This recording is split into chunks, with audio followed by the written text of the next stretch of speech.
My not so shy report this week is on the predatory gambling industry and what a bunch of groomers, disgusting groomers that they are. I've just walked out of a Senate inquiry. We've been running into the government's gambling legislation. I've been working hard all over throughout the winter on this piece of legislation. The more I look at it, the more detail I go into, I realise it's just worse and worse. It is riddled with holes and get-out clauses for the gambling industry. They could just drive a truck through. And today, I was just so heartbroken to hear the evidence from families who have been impacted by gambling addiction. We heard from a family, a beautiful family, two sisters, father and a grandfather who had lost their brother, son and grandson to gambling. He took his own life because he felt like it was the only way out. And what they explained and what they described of how the gambling industry targeted him, went after him, realised that he was a consistent and big loser, and they groomed him. They use these things called inducements. That's kind of direct messaging, asking him to take another bet. Oh, they hadn't seen him for a while. Come back. Oh, here's some free credit. Get back on the horse. These inducements are used to reel addicts back in, even when they're trying to stop, and to make them feel special. These inducements are used to make people feel like the gambling company is on their side, when of course there's nothing further from the truth. They're not on their side at all. They are just trying to get people to spend money often that they don't have, to lose money.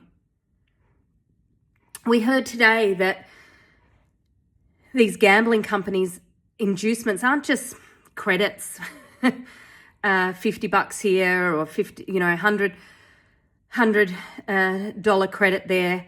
They even target people under these kind of VIP programs. So they work out that you're a very important person who loses a lot of money, and they assign them account managers.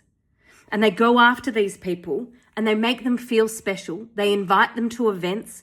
They even pay for free hotel rooms, escorts, sex workers, even drugs, to make them feel part of the club, to keep them in there. I mean, it's grooming and it's predatory behaviour. And what makes me so angry is that there is nothing in the government's proposed laws that stop this, despite the fact that all of the experts have told the government and have told the parliament for years that these inducements need to be stopped. They need to be banned because they're underhanded, they're insidious, they're predatory, and they're directly targeting the most vulnerable, those who already have addiction, the biggest losers. It's just heartbreaking that the government has brought forward legislation, proposed laws, and are totally silent on this. It makes me angry. It makes me really, really angry, because the only people who are benefiting, the only people who benefit from these types of practices are the big gambling lobbies, the big gambling companies. They're the vested interests are the gambling companies. It's not the mum who's gambled everything away and now can't afford food for her kids. It's not the mother whose son has taken his own life because he found that was the only way out of his gambling addiction. It's not the kids who are suffering and going hungry because mum or dad has a gambling addiction. And I know we've talked about this issue before on the podcast, but this has just made me really, really upset. I thought I knew a lot about this issue, and today's evidence directly from the people impacted has been extraordinary. We need to ban the ads, absolutely. But we've got to ban these inducements because that is such directed, targeted trickery. I mean, the gambling companies are behaving like sex predators.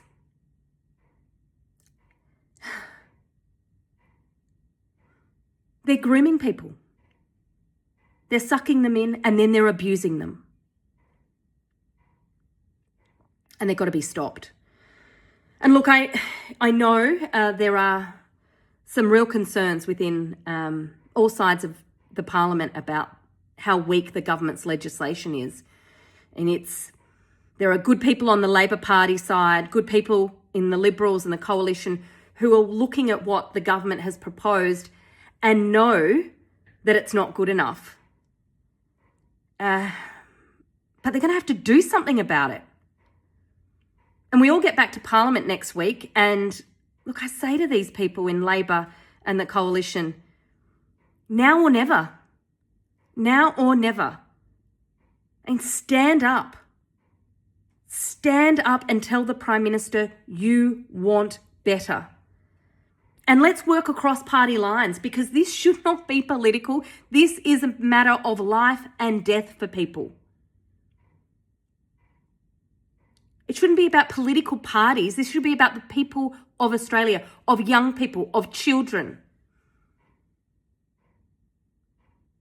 We should stand up together against the vested interests of these gambling companies and put in place laws that actually will protect people. Look, I'm willing to do it. I'll work with anyone if we can get this fixed. Doesn't matter whether you're red, blue, green, whatever. This is about protecting people from the grooming predators in the gambling industry. We've got an opportunity next week. Let's take it. And just a quick PS. While all of this was going on, Pauline Hanson has just stood up and given a press conference in Victoria and banned 3 of the country's largest news outlets from attending her press conference and asking questions. The ABC, The Age, and The Guardian. So for someone who talks a lot about freedom of speech, I mean, Pauline Hanson seems to think that she should have the freedom to say whatever she wants, but no one else should have the freedom to question her. And it's bad for democracy. It's bad for democracy. It's bad for the people of Victoria. It's bad for the people of Australia. And it's a disgraceful display of arrogance from Pauline Hanson. Needs to be called out.